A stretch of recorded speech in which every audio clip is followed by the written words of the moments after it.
I cleaned up a drunk friend who passed out and pooped herself. Now my friends say I assaulted her and deserve to be in jail. Posted by you/caught shit-handed. I will try to make this short, so here goes. I am a 30-year-old married man. We recently had a party at our place for some close friends after COVID, 7 of us total. Due to various circumstances, we don't have much family, and we decided that we would be our bubble of people that we would see during COVID times, 4 women and 3 guys.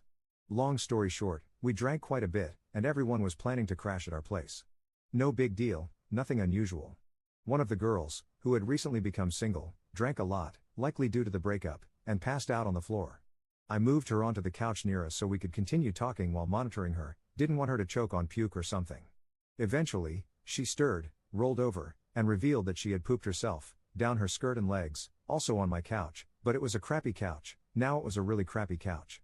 Everyone laughed at first, then started gagging. The couples basically said that was a sign the night was over and started going to their rooms. I was the lone holdout, believing we couldn't just leave her covered in poop. My wife was too drunk to help and went to bed. I was conflicted because this was a close friend, so I did what I thought was best.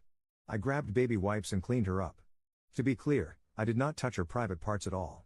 I cleaned the poop off her backside and just quickly ran a wipe through her crack. I'm a nurse, so I have a super strong gag reflex. I slept on the couch next to her just in case I heard her choking. The next morning, everyone woke up and came to see their friend covered in poop. Well, she wasn't anymore, and that's when it started. I can't believe you did that. That's assault. You basically groped her. My wife was no help, which hurt badly, and implied that I should have gotten her to do it, despite the fact that she was way too drunk to help. I feel like my friends aren't messaging me as much anymore, and I'm being excluded. Today was the final straw when I looked at my wife's phone and saw a group chat of the girls, and one of my best friends suggested the passed out girl file a police report. I don't know what to do. I'm so frustrated because I tried to do the right thing. I'm a goddamn nurse, cleaning poop off someone is so clinical and practiced, it's almost routine at this point. Am I the jerk here? Top/relevant comments. Commenter. What did the person who made dookie in her pants say about the situation? You're only the jerk if she believes you assaulted her. If not, then you literally were just helping a friend so they wouldn't have to sleep in their own crap all night. Ops response. She didn't say anything the day of, but she seems conflicted in the messages. She's almost seeming receptive to filing a police report. Commenter 2. Not the jerk. That said, I'm disappointed in the behavior of your friends and wife. They suck. You didn't mean to offend anyone or hurt anyone. You did what you thought was best, given your background and the situation. That also said, have a lawyer's number just in case they pursue this further. It sucks that I even have to say that. Ops response. This comment broke me. I can't believe I have to consider having a lawyer right now. Op on if the woman was pretty. My wife is insanely more attractive. She's pretty, but nothing I would risk my wife over. Edit to add, I responded to this without thinking. Yes, she's pretty, but if she were a horrible ogre of a woman, I would have done the same thing. Same as if it was a guy friend or anyone. I hate to sound like a mindless drone, but I have so much training for things like this it's almost autopilot. I don't really know how to articulate it better. Commenter 3. You're a literal nurse and clean someone up in as much of a professional way as possible. I can understand them feeling embarrassed, but I don't see that as assault. You cleaned up your friend's crap. You're the MVP of friends. Op adds an edit to his post.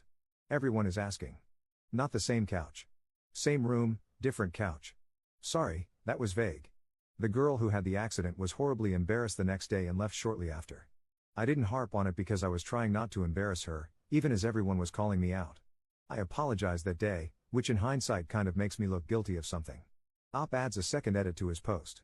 I didn't expect this to become so big. I had to sleep, so that's why the lack of replies.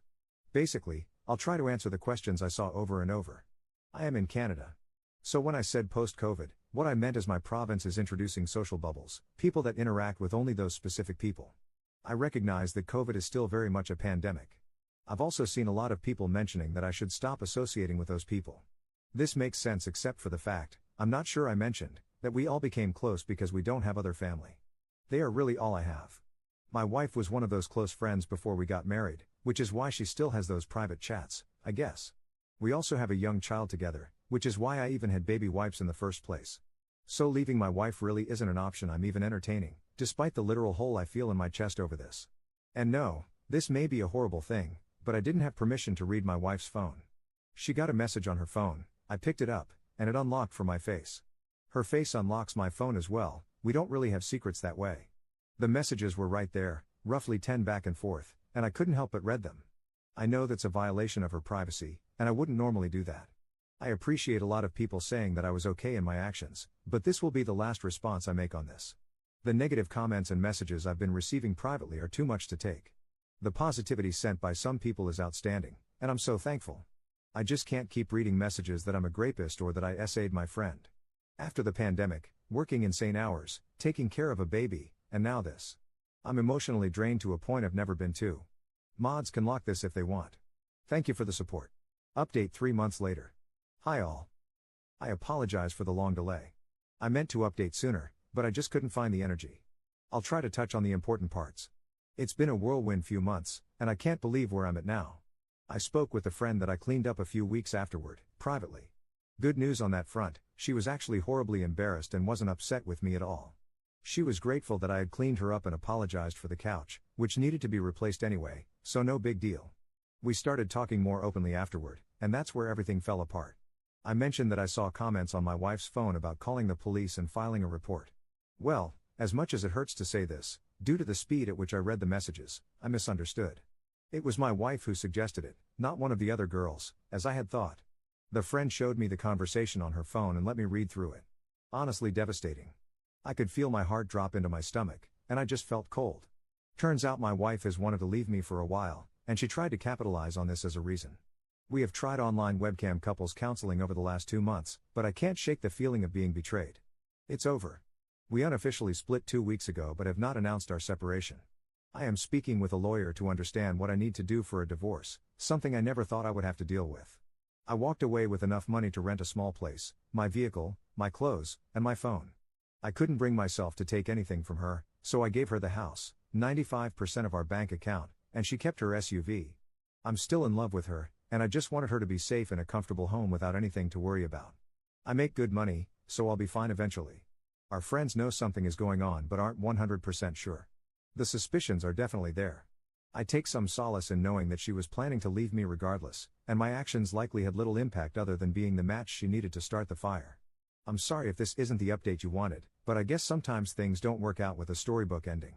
This isn't all bad, though. I am still optimistic about the future. I don't want to date, and I don't want to do anything but bury myself in work, which is plentiful due to COVID. I've signed up for double shifts everywhere possible and may take another job just for the distraction. Hopefully, everyone is safe during COVID times. It's real, wear a mask and social distance, and thank you for the responses. I appreciate both the positive and negative comments. I think, at the end of the day, if the situation happened again, I would still do the same. I believe I'm a good person and that I acted with the best intentions. At the end of the day, I don't have to live with anyone but myself. I'm proud of me. Top/relevant comments. Commenter. I still love her, so I let her walk away with pretty much everything. Stares into the camera, my dude, she wanted someone to press charges on you for SA so she could leave. Commenter 2. Jesus. She tried to destroy him, and he just gave her everything. Commenter 3. I've heard of not having a spine, but this takes the cake. Commenter 4. Notwithstanding the horrible wife, although what he did, cleaning up the drunk friend, was a generous act, he really opened himself up to significant risk. As a man, even if I were a trained nurse, I would not go anywhere near an unconscious woman's private parts alone. He needed to have at least discussed this with the other, female, people present and had them there while he cleaned her up, precisely because of what happened in this post. He could have easily ruined his life because of his well-intentioned actions.